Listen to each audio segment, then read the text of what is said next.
우리 사랑하는 성도님들, 지난 한 주간 편안히 지내셨습니까? 저도 역시 우리 성도님들께서 기도해 주셔서 이렇게 오늘 건강한 몸과 또 기쁜 마음으로 하나님의 말씀을 전할 수 있게 되어서 매우 감사하게 생각을 합니다. 요즘 그래도 코로나 바이러스 확진자가 거의 이렇게 잦아 들어가서 조금 마음이 편안했는데 또 뭐 한 이틀 사이에 또 이렇게 갑자기 또 전파되는 이 명수가 많아지다 보니까 아마 조금은 다시 불편해짐을 느끼고 있다 생각이 됩니다. 이런 생각을 해봤어요. 사람이 산다는 게 참 쉽지 않다. 그 뭐 어제 그제 뭐 이 며칠 사이에 그 어떤 사람이 확진이 돼서 또 같이 있는 사람이 확진이 되고 그래서 그 두 회사가 그 정자동에 있는 한 회사가 1,500명이 근무하는 그 회사 자체가 전부 근무를 못하고 재택근무를 하기로 하고 출근을 못하기로 됐대요. 또 이렇게 판교에 있는 그 게임 회사에 직원이 한 1,000명 정도 되는데 거기도 또 그 1,000명이 다 근무를 못하고 다 이렇게 집에 있을 수밖에 없는 이와 같은 일을 겪었다고 합니다. 정말 한 사람 때문에 그 1,500명이나 되는 직원이 쉬어야 될 때, 또 한 사람 때문에 1,000명이나 되는 직원이 출근을 못하고 다 쉬어야 할 때 그것을 본연히 알고 있는 그 사람의 마음이 어떨까 하는 생각을 해봤습니다. 또 뿐만 아니라 그 회사에 있는 모든 직원들 또 어떤 마음을 가졌을까 하는 생각을 해봅니다. 참 피차 어려운 이와 같은 시절을 우리가 살고 있다 하는 생각을 가지게 됩니다. 그래서 우리는 서로를 배려하는 의미에서 정말 내가 나를 조심하고 또 상대에 대한 배려로 또 우리가 서로에 대한 마음을 가지고 서로를 지켜주기 위해서 애쓰는 것이 요즘 우리가 살아가고 있는 세간의 정서라는 생각을 하게 됩니다. 이런 가운데서도 특별히 우리는 어떤 마음으로 이 어려운 시대를 헤쳐가고 넘어가며 살아가야 할까를 생각을 해봅니다. 어제 저녁에 이제 원고를 마쳐서 이제 자막용 원고를 미리 보내고 또 설교 전문을 또 이렇게 방송실로 보내고 나서 이제 마치고 집에 가려고 하는데 마음이 참 행복했습니다. 언제든지 제가 29년 때 이 교회에서 말씀을 전하고 있지만 그때가 가장 행복한 것 같아요. 첫째는 내일 우리 성도들에게 이 말씀을 전해줘야지 하는 마음의 기쁨과 기대가 있어요. 그리고 그 말씀을 먼저 보고 느낀 이와 같은 감격이 있잖아요. 그러니까 하나님의 말씀을 먼저 보고 느끼고 생각할 수 있는 이런 감격, 그리고 그것을 전해줘야 되겠다라는 이와 같은 기대 섞인 마음의 기대와 소망, 이와 같은 것들이 참 말할 수 없는 기쁨으로 다가옵니다. 그러면서 또 한편으로는 그 긴장이 되잖아요. 그런 긴장이 결국 우리 삶을 팽팽하게 당겨준다라는 생각을 하게 됩니다. 정말 그런 생각을 하면서 오늘은 더욱더 기뻤습니다. 특별히 2달간 우리가 같이 영상 온라인으로 예배를 드리긴 했지만 또 이렇게 얼굴 보고 예배를 드리지 못하고 있는 상태에서 또 이렇게 지난주부터 시작해서 주일이 되면 예배를 같이 서로 얼굴 보고 마음 보고 같이 예배를 드릴 수 있다고 생각하니까 참 마음이 기쁘고 행복했습니다. 성도들을 보는 것이 이렇게 큰 기쁨이구나, 하나님께 우리가 같이 모여서 예배를 드리는 것이 이렇게 큰 감격이구나 라는 것들이 그렇게 가슴을 가득 채우는 것을 느끼게 되었습니다. 그래서 오늘 참 기쁜 마음 가지고 이렇게 말씀을 전하게 되었습니다. 우리 성도님들 3부 예배는 점심을 먹고 이렇게 오는 시간이라 아마 조금은 졸릴 수가 있어요. 근데 제가 모두 다 이렇게 마스크를 이렇게 착용하고 있으니까 참 좋은 것도 하나 있는 것 같아요. 왜냐하면 답답하니까 잠을 못 자는 것 같아요. 이 마스크 쓰면 얼마나 답답해요. 그러니까 숨쉬기도 불편하고 그러니까 잠을 잘 못 자는 것 같아요. 근데 그래도 자는 사람이 있다면 이건 특별한 은혜가 있는 사람이라고 생각을 합니다.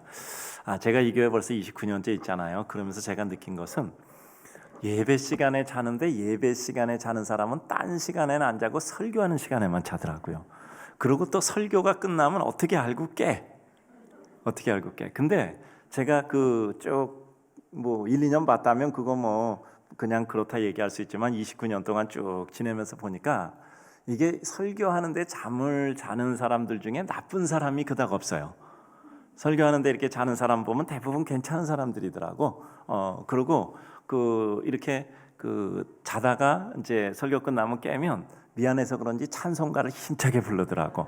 그리고 나갈 때 인사도 아주 씩씩하게 또 잘 하세요. 마치 잔 게 아니라 눈 감고 있었다고 말하는 것처럼.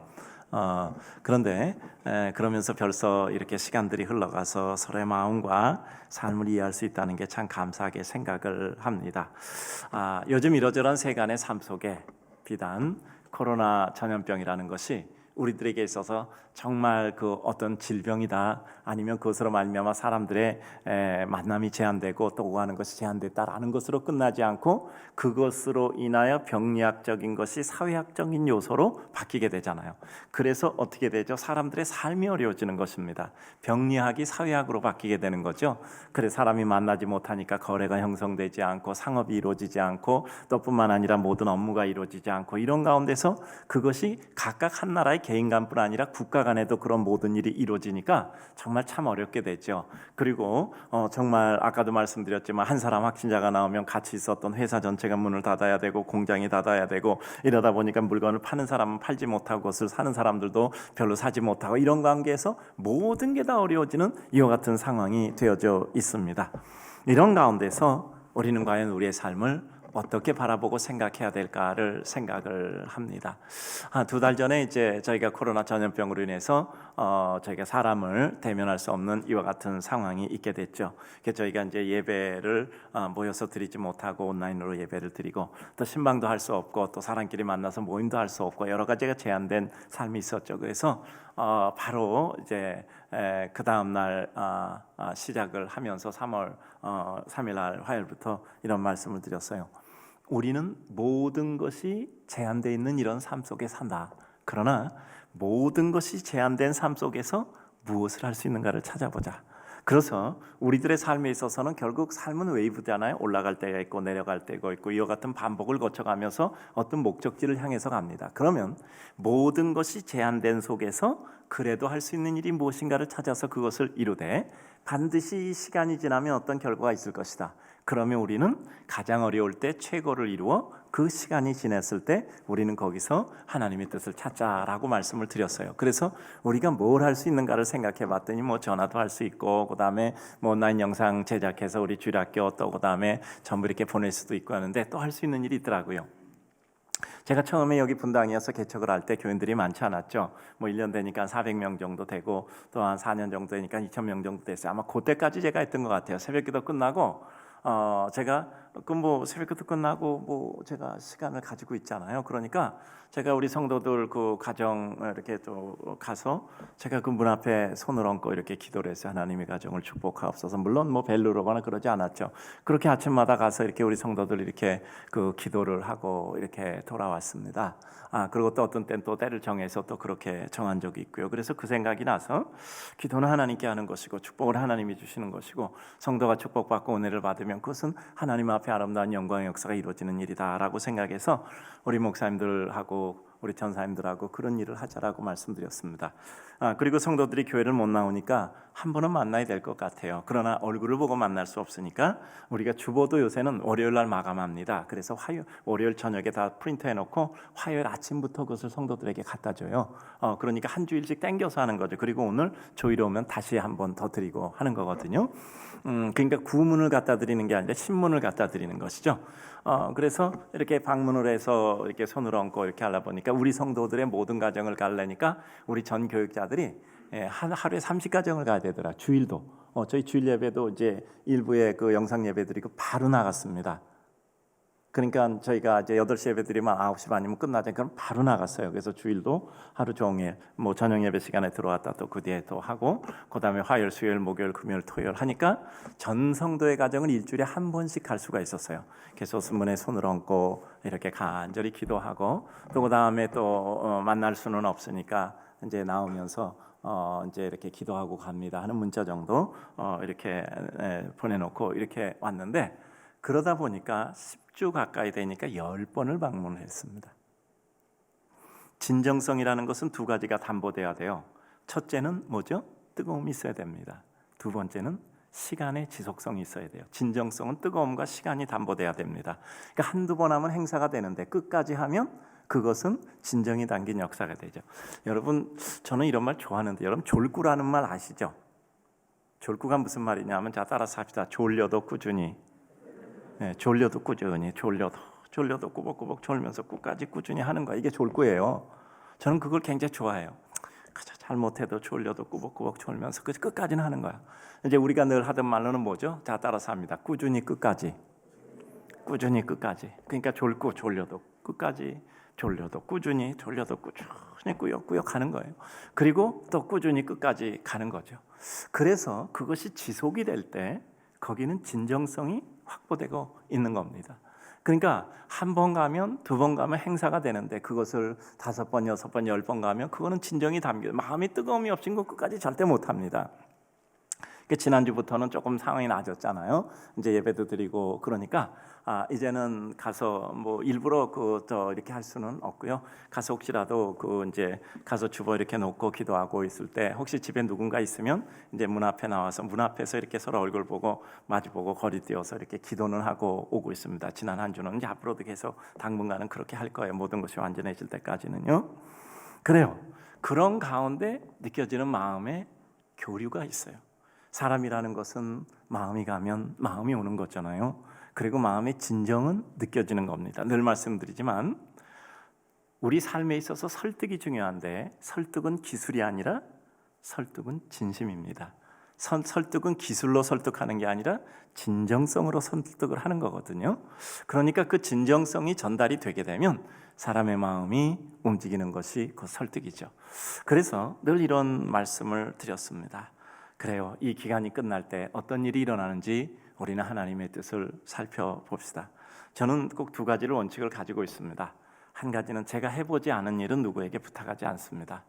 제가 해보지도 않은 일인데 이렇게 하라 저렇게 하라라는 것은 도덕적으로 합당하지 않다고 생각합니다.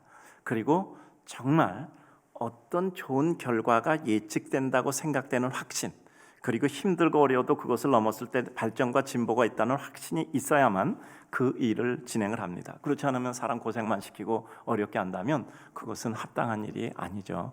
그러니까 도덕이라는 것은 또한 합리성을 가져야 되거든요. 그래서 우리가 어떤 일을 이루는 데 있어서 분명한 해본 경험의 결과, 그리고 그것을 통해서 예측되는 발전과 진보, 그리고 결과가 있을 때 우리는 그 일을 확대해 나갈 수 있는 거죠.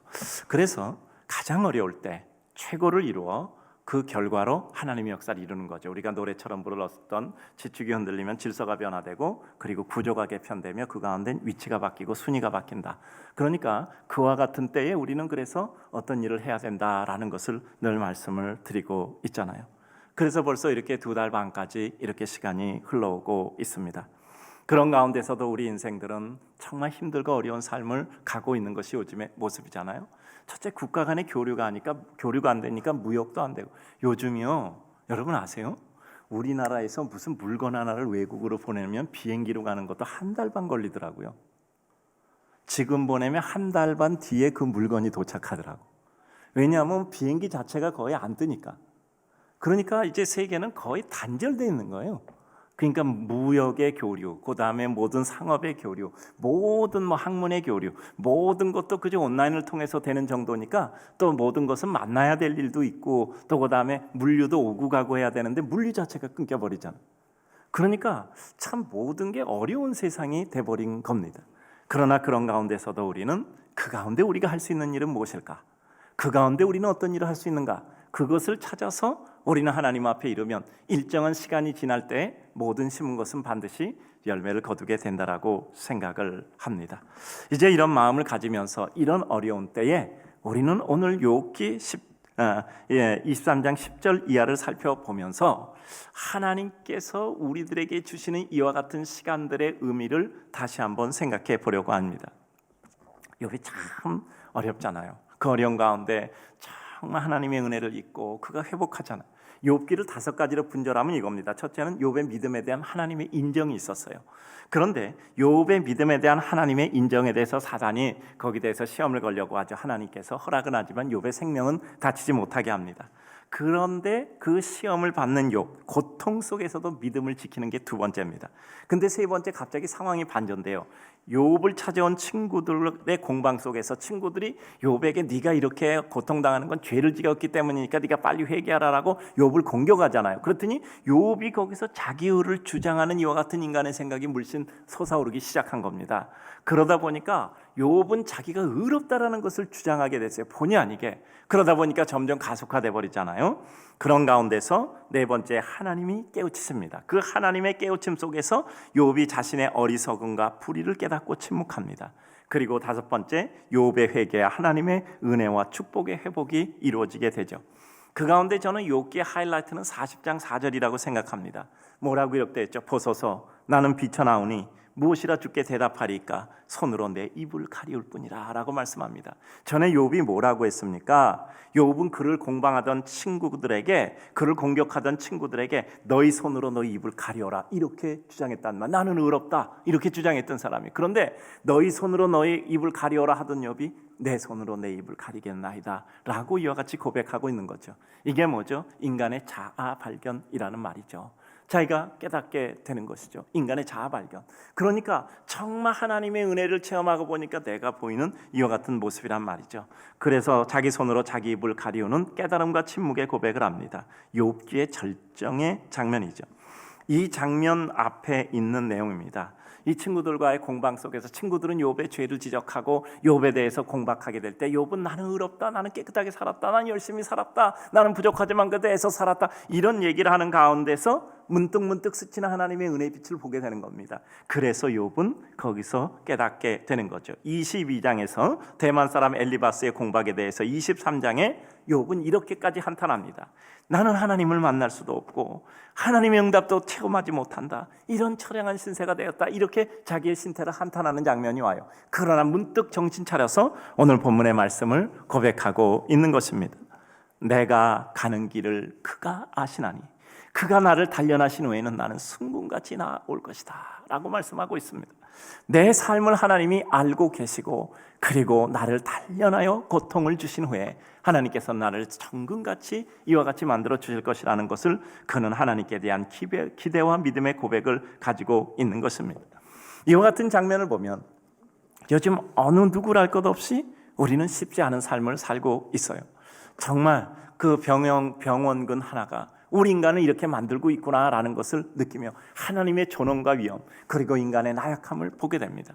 이것은 우리에 대한 실망이 아니라 우리의 실체의 발견을 통해서 우리의 길을 보게 되는 것이지요. 그래요. 결국 이와 같은 장면을 보면서 우리가 느끼는 것은 우리에게 영혼의 세계가 없다면 우리는 너무나 나약하기만 한 존재라 정말 불쌍하잖아요. 그러나 그럼에도 불구하고 나약한 존재지만 하나님의 영혼을 바라보고 있기 때문에 우리의 나약을 넘어서는 하나님의 영혼을 추구하는 삶을 살아가게 되는 것이죠. 이와 같이 욥의 엎치락 뒤치락하는 과정을 거치면서 그가 하나님이 단련한 후에 순금같이 되어 나아올 수밖에 없는 그의 모습을 우리는 생각하게 되는 것입니다. 오늘 이와 같은 장면을 통해서 먼저 13절과 14절 그리고 그 뒤에 절을 보고 이제 마지막으로 오늘 10절 이하의 본문을 보면서 하나님의 은혜의 뜻을 생각합니다. 첫째, 하나님의 뜻을 존중하는 인생의 진실된 낮은 모습의 확인이에요.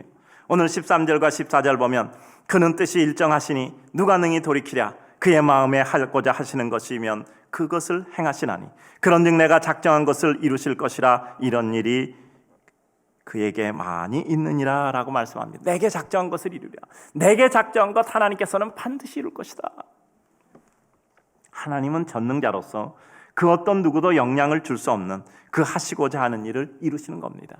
내가 하나님께 어떠해도 누가 하나님께 어떠해도 그건 아무런 의미가 없어요. 하나님은 전능자예요. 여러분 출애굽기 3장 14절을 보면 우리가 잘 기억하고 있는 말씀이 나오잖아요. 하나님이 모세에게 이르시되 나는 스스로 있는 자라. 또 이르시되 너는 이스라엘 자손에게 가서 이렇게 이르기를 스스로 있는 자가 나를 너희에게 보내셨다. 하나님은 자신을 일컬어 스스로 있는 자라고 말씀을 하셨습니다. 따라서 그 누구도 하나님을 조성할 수가 없고 그 누구도 하나님을 조종할 수가 없고 그 누구도 하나님께 영향을 끼칠 수가 없고 그 누구도 하나님에게 이리저리 모든 방향을 바꿀 수 없는 하나님은 스스로 있는 자로 전지와 전능을 가지고 그 모든 것을 이루시는 분이십니다. 그렇다면 우리는 하나님이 행하시는 모든 것을 인정하고 받아들이며 하나님의 의도를 파악하는 것이 우리의 인생입니다. 하나님이 우리를 이해시켜주는 구조가 아니라 우리가 하나님을 이해하기 위하여 구도자의 길을 떠나는 것이 우리 인생길이에요.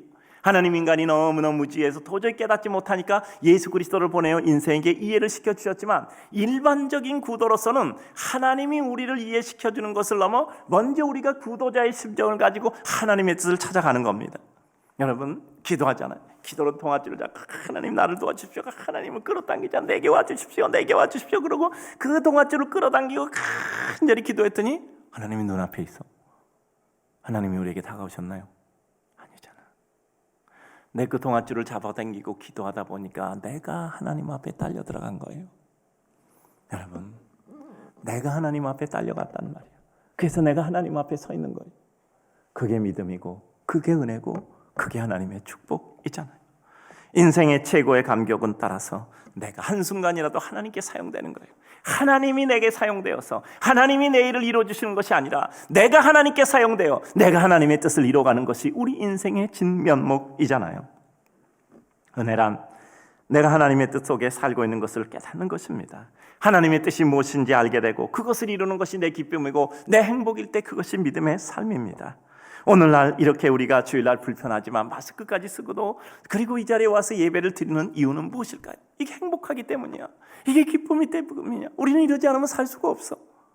우리는 이러지 않으면 숨쉴 수가 없는 것이 우리 믿음의 백성이에요. 그래요, 하나님은 전능하고 하나님은 모든 것들을 넘어서는 스스로 있는 분이고, 우리는 하나님을 움직이지 않고 우리는 그 하나님의 뜻 가운데 내가 움직여져 하나님의 뜻을 이루는 것이 우리의 행복이지요. 요즘 제가 메모해놓고 자꾸 들여다보는 것이 있습니다. 생각하고 또 생각하는 것이 있습니다. 목적을 가진 삶과 일상을 누리는 삶, 그 가운데 우리는 무엇을 선택할 것인가? 우리는 삶에 여러 가지 있잖아요. 우리가 삶을 누리는 게 뭐가 나빠요? 기쁘고 행복한 거죠. 있는 대로 누리고 있는 대로 감사하고 있는 대로 마음껏 누리는 거예요. 그러나 있는 대로 누리는 것만 가지고 우리의 삶은 끝나지 않잖아요. 하나님이 우리에게 맡겨진 사명성이 있잖아요. 나는 그러면 무엇으로 남을 것인가? 나는 무엇을 해야 되는가? 나는 어떻게 살아야 되는가라는 마음의 사명과 목적성이 있단 말이에요.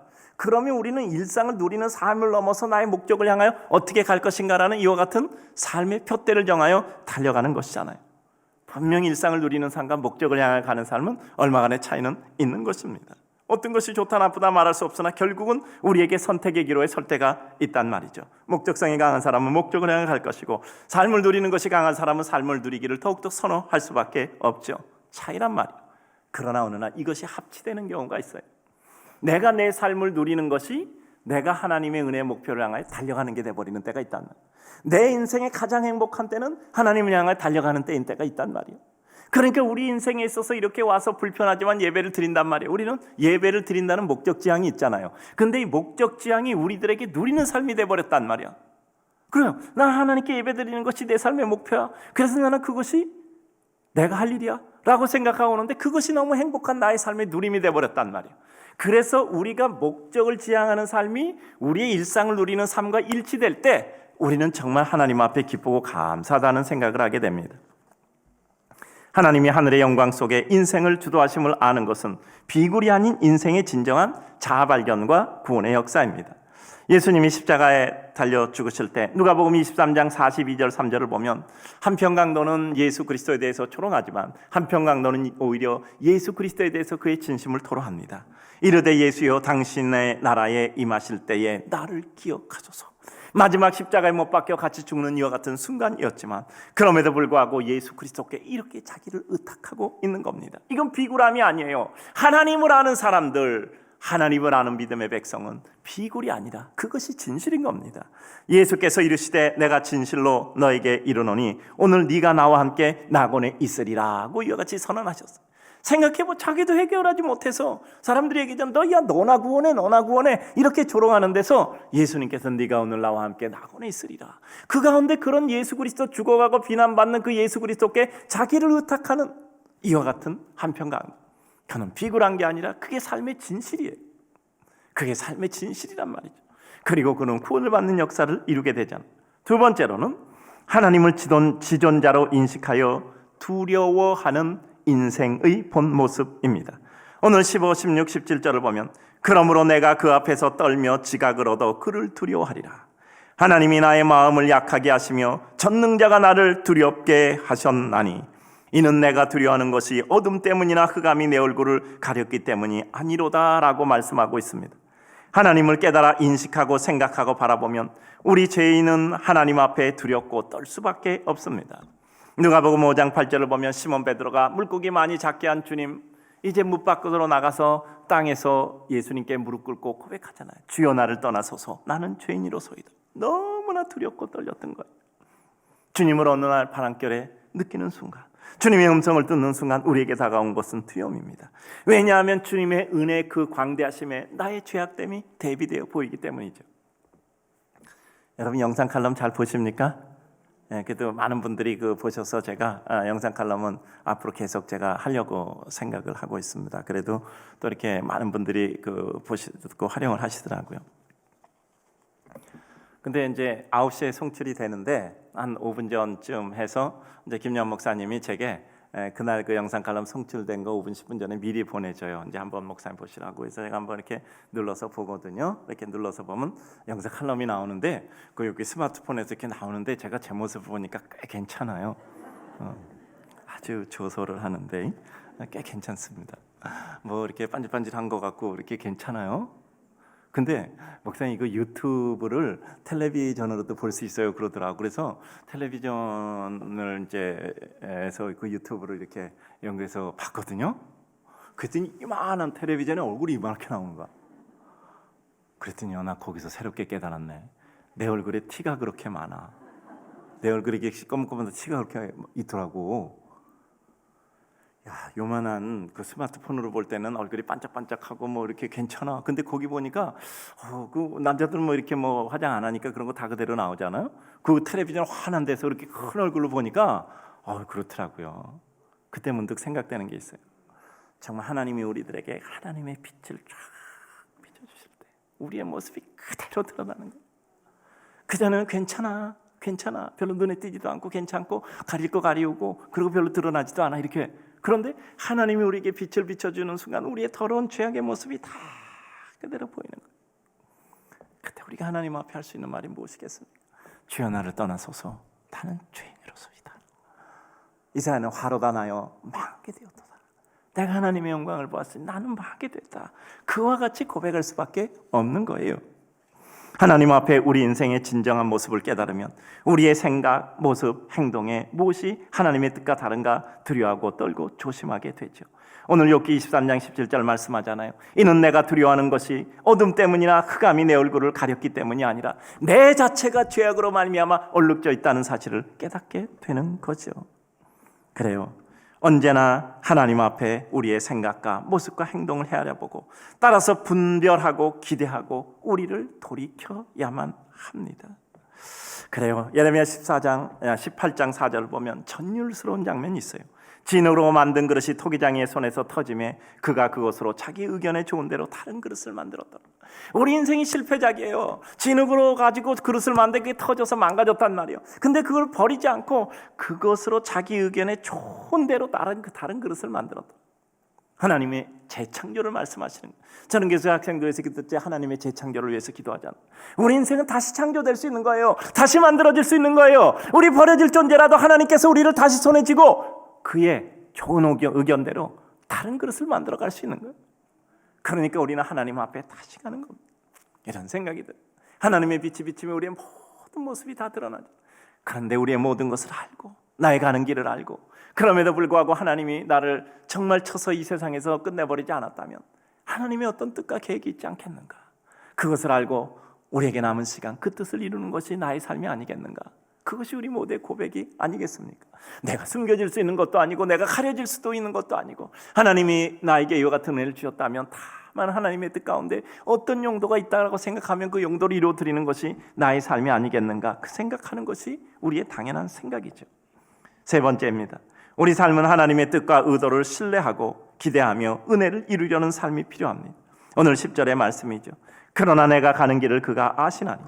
하나님이 나를 알고 계심을 인정하는 겁니다. 내가 가는 길을 그가 아시나니. 마태복음 10장 30절을 보면 너희에게는 머리털까지 다 세신 바 되었나니 라고 말씀하고 있습니다. 내가 어떤 일을 하고 있는지, 내가 어떤 어려움을 겪고 있는지, 내가 어떤 상태인지, 내 마음은 어떤지, 내 육신의 상태는 어떤지, 삶의 상황은 어떤지, 내가 지금 걷고 있는 행로는 어딘지, 그 모든 것을 하나님이 알고 계시다고 말씀하고 있습니다. 하나님은 앉은과 일어선 머리카락까지도 세고 계시다고 말씀하고 계십니다. 나의 모든 것을 아시고도 그대로 두고 계신 이 순간과 시간들, 분명히 어떤 의도와 뜻이 있음을 우리는 생각할 수밖에 없습니다. 나의 길을 그가 아시나니, 내가 지금 이 고난당하는 것도, 내가 지금 어려움을 겪는 것도, 내가 지금 하나님 앞에 부끄러운 것도, 내가 하나님 앞에 다시 일어서 보려고 버둥거리는 것도 하나님이 아신다라는 겁니다. 하나님은 우리의 고통을 몰라서 방치하는 것이 아닙니다. 우리의 억울함을 모르셔서 지나치는 것이 아닙니다. 우리의 모든 것을 아시고 내 마음도 아시고, 그럼에도 불구하고 하나님이 지켜보고 계시다면 하나님이 어떤 의도가 있지 않겠습니까? 그것은 하나님이 내게 베푸신 상황과 은혜라는 것입니다. 그렇다면 하나님이 어떤 의도가 있을 것입니다. 그래서 하나님께 대한 신뢰를 각오하는 겁니다. 그가 나를 단련하신 후에는 이라는 신뢰 각오를 가지게 되는 것이죠. 우리가 하나님을 믿는다는 것은 그의 계획과 결정과 행동과 그 이후의 결과를 믿는 것입니다. 나를 사랑하고 나를 선히 인도하심을 믿기에, 하나님의 뜻과 섭리를 믿고 신뢰하기에 기대할 수 없는 상황에서 기대하는 것입니다. 이 세상 수많은 죄인, 우리 인간으로는 씻지 못할 죄를 진 인생들이라도 하나님이 우리를 그냥 두시는 것은 하나님의 사랑이 그 죄를 능가할 만큼 크시기 때문입니다. 정말 우리가 씻지 못할 죄를 가졌지만 그럼에도 우리를 살려주시는 것은 하나님의 우리를 향한 사랑이 그 죄보다 크기 때문이에요. 그런데 하나님은 그것을 참는 것을 보니 우리보다 훨씬 크시고 우리를 불쌍히 여기시거나 버릴 수 없는 사랑을 우리에게 가지고 계시는 거예요. 저는 이 세상에서 가장 큰 사랑은 버릴 수 없어서 사랑하는 것이라고 생각해요. 아무리 못나도, 아무리 추적거려도 버릴 수 없어서 사랑하는 것, 그것이 진정한 사랑이라는 생각을 합니다. 그래요. 하나님의 뜻은 죄인 다 죽여버려서 없애버리는 것이 시원함이 아니라 용서하고 구원해 주셔서 우리를 하나님의 백성으로 기쁘게 해주시는 것이 그의 뜻이니 분명히 우리는 다릅니다. 믿음은 이런 하나님을 신뢰하기에 나 자신에 대해서도 실망하거나 낙심하지 않고 다른 누구에게 대해서도 실망하고 낙심하지 않는 것입니다. 믿음은 내 마음의 행로와는 달라요. 나는 실망할 수도 있고 나는 좌절할 수도 있으나 믿음은 하나님을 바라보고 나아가는 것이죠. 인간의 모든 행태 역시 하나님의 뜻 가운데 진행되며 결국은 사람의 뜻이 아니라 하나님의 섭리와 뜻대로됨을 인정하여 그 하나님께 대한 기대를 포기하지 않는 것이죠. 시편 119편 71절 이렇게 고백합니다. 고난당하는 것이 내게 유익이라 이로 말미암아 내가 주의 율례들을 배우게 되었나이다 라고 말씀하고 있습니다. 하나님께 대한 기대의 확신이 나오게 되죠. 내가 순금같이 나오리라. 시편 50편 15절을 보면 환난 날에 나를 부르라 내가 너를 건지리니 네가 나를 영화롭게 하리라고 말씀하고 있습니다. 그래요. 나의 길을 주께서 아시고 그리고 나를 단련하신 후에 내가 순금같이 나오게 된다라는 것이지요. 그래요. 우리는 이러저러한 생각을 합니다. 내 앞에 어떤 사람이 있어요. 근데 자꾸 나에게 어떤 일도 부탁하고 어떤 훈련도 시키고 그래요. 근데 우리는 여기서 이런 확신이 있어요. 저 사람이 나를 잘 알고 나를 정말 위하는 사람이라고 생각하면 그것을 받아들일 수가 있어요. 근데 저 사람은 나를 몰라. 내가 어떤 사람인지 몰라고 내가 어떤 능력이 있는지 몰라. 근데 더욱이 나에 대한 사랑이 없어. 그렇게 시키면 안 되잖아요. 저는 저희 교육자들하고 같이 이렇게 사역을 하면서 제가 가지고 있는 원칙 한 가지 있습니다. 내가 해보지 않은 일은 절대 시킬 수 없다. 내가 해보지 않은 일을 다른 사람이 하라는 것은 도덕적으로 옳지 않잖아요. 두 번째로는 그 일을 해서 어떤 결과가 분명하고 사람의 발전이 분명하다 할 때만 그 일을 부탁할 수가 있어요. 결과도 예측하지 못하고 그리고 진보도 예측하지 못한다면 그거는 폭력이죠. 우리들의 삶 가운데 분명히 누구에게인가 어떤 요청을 한다면 그것을 통해서 그 사람이 발전되고 어떤 좋은 결과가 있고 또 본인이 그것을 해본 것이라서 어떤 그 참조사항을 가지고 있어야 우리는 어떤 일을 진행할 수 있는 거잖아요. 그래요. 하나님은 우리를 아시고 우리를 사랑하시고 그리고 하나님께서는 그것을 통해서 우리에게 분명한 축복을 주시기를 하나님은 담보하고 계시기 때문에 우리들을 보시고 우리들에게 그 삶의 상황을 지나가게 하시는 것입니다. 그래요. 그래서 우리는 어려운 일이지만 한번 잘해보자라는 마음으로 하고 있는 거죠. 자, 믿음이란 내게 이루어지는 모든 것은 하나님이 지금 나를 보시고 계시고 그의 허락 속에 주어지는 것이라고 믿으며 절대적인 신뢰 속에 하나님을 기대하는 것이죠. 자, 한번 따라서 해봅시다. 당신이 나 싫어해도 소용없어요. 나는 끝까지 당신을 사랑하고 좋아할 겁니다. 그래요. 당신 하고 싶은 대로 해보세요. 마음 풀릴 때까지 해보세요. 내가 다 받아주겠습니다. 난 당신을 끝까지 사랑할 겁니다. 여러분, 미움이 사랑을 이길 수 있다고 생각하십니까? 미움이 사랑을 이길 수 있다고 생각하십니까? 역사와 성경은 그렇게 얘기하잖아요. 사람은 미워해서 예수 그리스도를 십자가에 못 박으라고 했어요. 예수님은 죽었어요. 죽음도 사랑을 이기지 못합니다. 결과적으로 예수님은 미움받아 죽었어요. 그러나 그 미움을 극복하고 그 죽음을 극복하고 사랑으로 부활하셔서 우리 인생에게 영원한 생명을 주신 것입니다. 그래요. 그래서 우리는 언제까지나 울고불고 하는 지점을 넘어서 어느 날 우리 한순간에 하나님의 은혜를 향해 나가요. 미움은 절대 사랑을 이길 수가 없어요. 사랑이 미움을 이기는 겁니다. 우리 삶 가운데 하나님의 사랑이 우리의 죄를 이기는 겁니다. 죄가 사랑을 이길 수 없어요.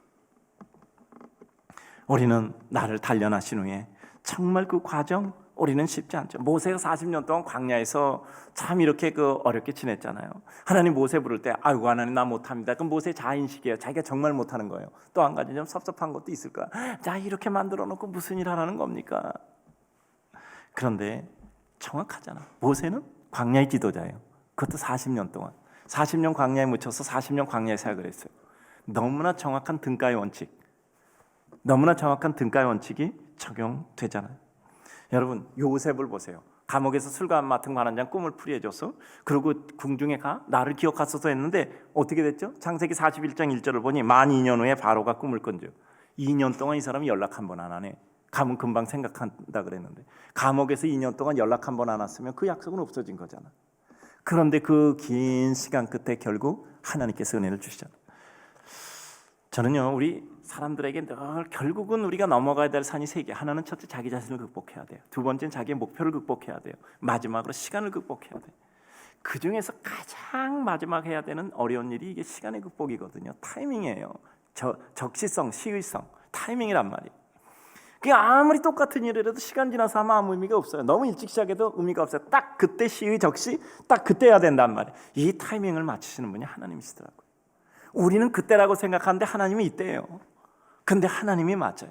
그러니까 우리가 할 기도는 뭐죠? 하나님 때를 땡겨 주십시오라고 기도할 수 있지만 하나님의 때까지 내가 더 기다리고 준비할 때 기다리고 준비하는 기간이 지루하지 않고 더 행복하게 해주십시오. 이게 우리의 기도일 수도 있어야 해요.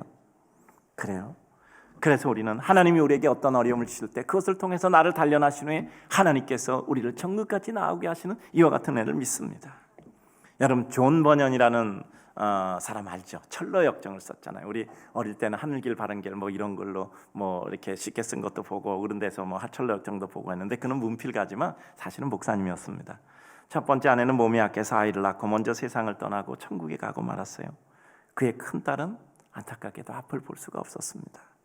그는 복음을 전하다 영국 왕실에 잡혀서 감옥에 갇혔을 때 가장 가슴 아픈 게 어미도 없는데 그 앞을 못 보는 그 큰 딸을 어떻게 정말 돌볼 수 있을까 하는 그것 때문에 너무 큰 괴로움에 빠져 있었습니다.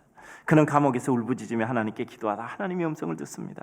그것은 사도 바울이 고통 중에 기도하다 받은 하나님의 말씀이었어요. 고린도후서 12장 9절이죠. 나에게 이르시기를 내 은혜가 너에게 족하도다. 이는 내 능력이 약한 데서 온전하의 짐이라 하신지라. 그러므로 도리어 크게 기뻐함으로 나의 여러 약한 것들에 대하여 자랑하리니 이는 그리스도의 능력이 내게 머물게 하려 함이라 라고 사도 바울이 고백하죠. 그 말씀을 가슴에 받고 그는 너무나 감동을 받아서 그가 쓴 것이 바로 철로역정이었습니다. 이 존 버년의 이와 같은 고통이 없었다면, 감옥에 갇히지 않았다면, 아무것도 해줄 수 없는 상태에서 그의 앞을 보지 못하는 딸에 대한 가슴 저리는 고통의 울부짖음이 없었다면 그는 하나님의 말씀을 뼈저리게 받을 수 없었고 철로역장이라는 기독교의 고전을 남길 수도 없었던 겁니다. 여러분 존 버년과 더불어서 영국 17세기를 대표하는 청교도 작가가 있죠. 누구냐 하면 여러분들이 잘 아는 밀턴이라는 사람입니다. 신라곤이라는 책 여러분들 뭐 읽어보셨거나 혹은 책 이름이라도 많이 들어보셨을 거예요. 창세기 초반 내용을 기초로 하여서 창조 그리고 사단의 유혹에 빠져 죄로 인해 낙원에서 추방당한 어두운 인생, 그리스도에 의한 구원의 희망을 노래한 웅대한 서사시죠. 단테의 신곡과 더불어서 기독교의 고전 중의 고전입니다. 사실 앞을 보지 못하는 시인들은 역사 속에 꽤 있었어요. 여러분 아마 일리아드 오디세이를 쓴 호머라는 시인 아시죠? 전에 제가 호머의 형상을 바라보는 아리스토텔레스라는 렘브란트의 그림에 대해서 제가 얘기해 드린 적이 있을 거예요. 그 호머도 앞을 보지 못했어요. 그런데 정말 우리들의 삶 가운데 이런 극한의 어려움들이 있잖아요. 그런데 그걸 넘어서는 거예요. 1608년 영국의 부유한 가정에서 태어났습니다. 1674년 66세로 이 세상을 떠나요.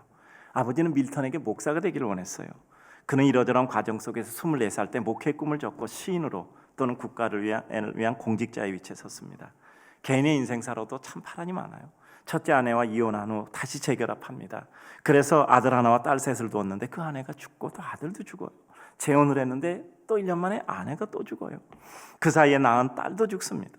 가정의 비극은 점점 심해지고 이 세 번째 결혼했으나 남은 세 딸과 심한 갈등으로 인해서 고통을 겪고 정말 어려운 가정생활을 살았던 사람이에요. 세상의 삶에서는 정치적으로도 크로멜 공화국에서는 장관직을 맡았는데 공화정이 무너지잖아요. 그래서 그 장관직에서 쫓겨납니다. 신체적으로 밀턴은 1652년에 시력을 잃죠. 그리고 1652년에 시력을 잃고 이 신라권을 쓰기 시작한 게 1658년이었습니다. 그러고 5년 후인 1663년에 완성하고 4년 후인 1667년에 초판 간행을 하죠. 이걸 쓰기 시작한 지 9년 만에 책을 내게 된 거예요. 그가 신라권을 집필했을 때 그의 눈은 이미 완벽한 실명의 상태였습니다. 그런 상태에서 그는 인류의 대서사시를 남기고 66세를 일기로 세상을 마치게 됐습니다. 가정적인 고통, 정치적인 실패, 눈이 어두워지고 마침내 실명하고 신체적인 고통, 이와 같은 모든 상태가 결국 그의 대서사시를 쓰는 것을 가로막지 못했어요. 오히려 그 건들 수 없는 가슴 아픈 상태가 그의 하나님과 인생에 대한 깨달음의 깊이를 더하게 하고 그는 고통으로 인해서 영안을 열고 불후의 명작을 남기게 되었죠. 하나님은 기대하는데 사람은 기대하지 못하겠다고요? 그 사람을 누가 섭리하십니까? 하나님은 기대하는데 상황은 기대 못하겠다고요? 그 상황을 누가 섭리하십니까? 우리는 사람 바라보고 상황 바라보는 것이 아니라 그것을 섭리하는 하나님을 바라보기에 어떤 상황에서든지 어떤 사람이든지 내 자신에게 대해서도 기대하는 것입니다. 그래요. 제가 우리 교육자들이 이렇게 써낸 보고서 보니까 2달 동안 7,000km를 운전을 했다 그러더라고요. 제가 보니까 7,000km 정도면 택시 운전 기사들이 운전하는 정도 됐다 그러더라고요. 2달이니까 한 달에 한 3,500km 운전한 거 정도 되겠죠. 참 수고들을 많이 했죠. 근데 기쁨이 있잖아. 이거 뜨겁지 않으면 못합니다. 뜨겁지 않으면 못해요. 그래요. 우리의 삶 가운데 하나님이 은혜 주시면 환경을 넘어서는 거예요. 사람은 환경에 지배를 받는 것이 아니라 영향을 받습니다. 환경의 영향을 넘어서는 것이 뭐죠? 가슴의 뜨거움입니다. 그 뜨거움이 지속될 때 우리들에게 하나님의 작품이 이루어지게 되는 거예요. 우리 사랑하는 성도님들, 오늘 말씀을 맺습니다. 이 세상의 모든 것은 절대 사람의 계획대로 되지 않고 하나님의 뜻과 계획대로 됩니다. 내 마음에 들지 않는 상황이나 힘들고 어려운 때일수록 그때는 나를 표현한다거나 어떤 말이나 행동은 뒤로 미루는 게 지혜입니다. 세상의 소망이 끊기면 천국의 소망이 생깁니다. 우리는 주께서 나의 길을 아시고 그리고 나를 단련시키신 후에 그리고 우리를 순금같이 나오게 하시는 그 은혜를 바라보며 지금 우리가 처해 있는 나의 이 삶의 상황을 하나님의 은혜 가운데 최고의 작품으로 만들어가는 하나님의 백성 되시기를 주의 이름으로 축복합니다.